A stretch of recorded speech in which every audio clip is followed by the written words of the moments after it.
didn't hesitate, paused to get it right, repositioned the coin, and then nailed the flip. Yeah. And date night got to continue because Sean, who's here with us now, was there as well. I was there. That was date night. But it was Daryl Johnson who was there, who was on the show yesterday. Yep. Who was like, Rachel, you have to lift your hand up and then flip the coin so you get the upward momentum.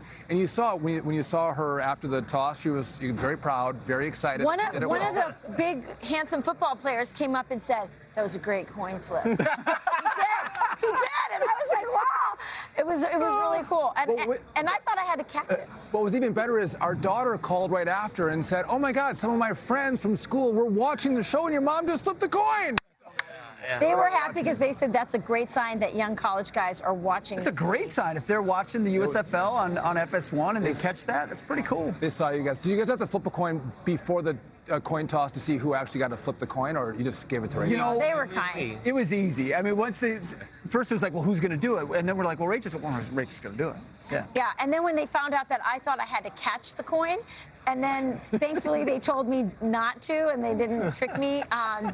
They knew that it could be fun. She was going to throw it, grab it, and then I said, they said, "Will you flip the coin?" And I said, "Yeah, do I have to catch it after?" And they're like, no. That's not how it works. But you did it in high heels, too. I did it in high heels. Impressive. Yeah. And then she had to do a second toss as well, and all of them were very good. I'm very proud. Thank you. All right.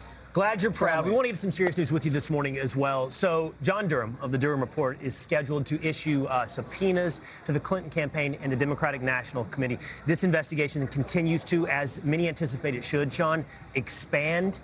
Yep. More fall under the purview of Durham, who seems to be conducting a very serious and thorough and methodically placed investigation. Yeah, so I think that's a lot of conservatives look at this and think that because it's taken so long, we thought it was going nowhere. But Durham is actually taking his time. He's methodically, as you mentioned, going through all of the evidence and expanding his probe. And what's interesting is, as Durham is trying to go to the DNC and to the Hillary Clinton campaign to get more documents, what Hillary Clinton is saying and the DNC is saying is, listen, you can't get that. This is attorney-client privilege, because this is for the Sussman trial. Sussman is accused of lying to the FBI. The problem is, and you know this, I can't conspire with my lawyer in my lawyer's office to rob a bank and then say you can't get that information because it's attorney-client privilege. When it's not for legal work, but it's actually for a conspiracy to actually gather information and lie to the American people about Donald Trump, that defense doesn't work. That's what the Democrats are trying to do. And Durham is like, listen, sorry, that is not a defense. What tools does he have to make them? Is this what we're seeing? Subpoenas? I mean, ultimately to force the hand. Right, and then so they'll go to the court, and the judge will make a decision whether to enforce those subpoenas or not. And they'll have a legal battle. And frankly, I think that Durham will get the evidence. He will get the documents.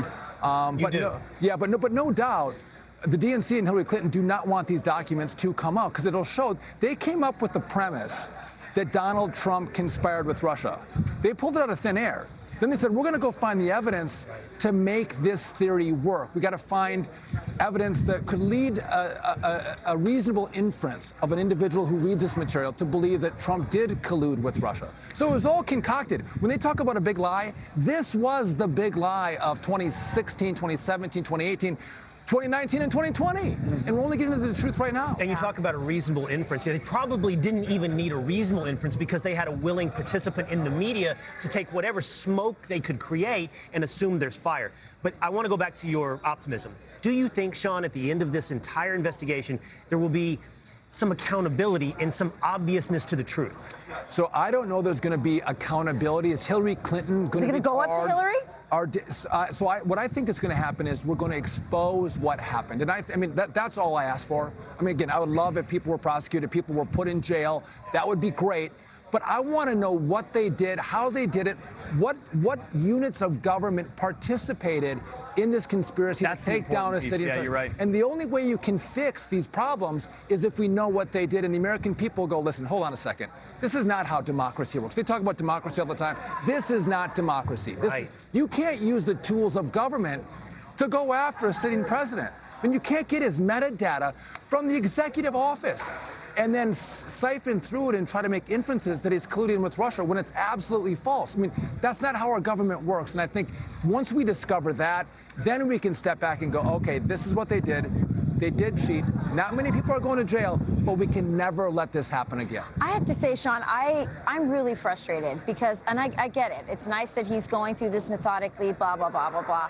But it just seems like things take so long that by the time it comes out, like you said, there may not be, it may not even go to who actually concocted this, which is probably Hillary Clinton herself.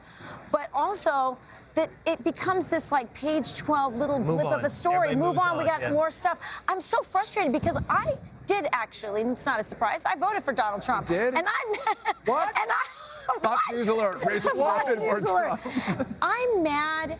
I am mad that they made this up, and for 4 years, he couldn't get everything he could get done. He got a lot done, given what was around his neck with this, but he didn't get everything he wanted to get done, and there was always this taint of, Russia, and he didn't really win, and all this kind of stuff.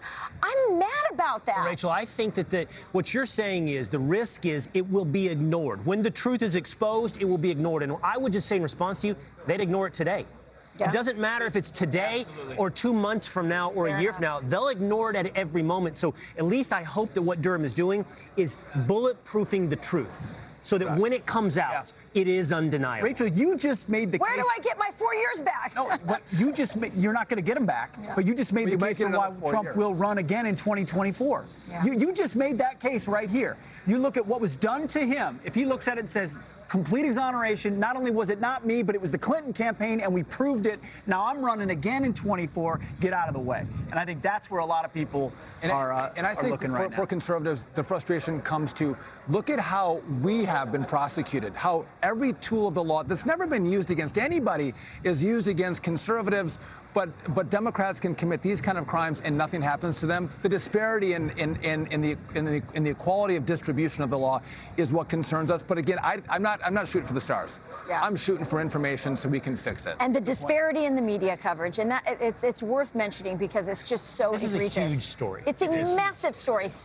Yeah. Anyway. All right. All right. Let's go. Thank you, Sean. Tell us we gotta go. Appreciate it. Thanks for having me. Man. Good to see you, bro.